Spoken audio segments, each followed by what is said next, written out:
សួស្តីអ្នកទាំងអស់គ្នាសម្រាប់អ្នកដែលមានបញ្ហាខូចកន្លែងប៊ូតុង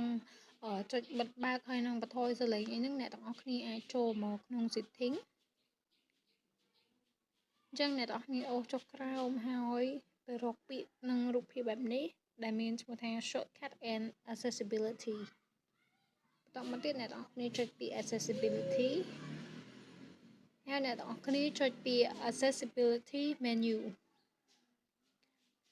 បន្តមកទៀតអ្នកទាំងអស់គ្នាចុចបើកវាមកនេះហើយចុច allow អូខេមកអញ្ចឹងនៅពេលហ្នឹងអ្នកនរគ្នានឹងបានមួយឯងអញ្ចឹងនៅពេលដែលកន្លែងនេះគៀងអ្នកនរគ្នាបិទអត់កើតអីអ្នកនរគ្នាអាចចុចកន្លែងនេះចុចទៅកាន់កន្លែងហ្នឹងទៅគឺយើងមានច្រើនមានកន្លែង power នេះអ្នកនរគ្នាអាចចុច restart power off ឬមួយក៏ lock down អីបាន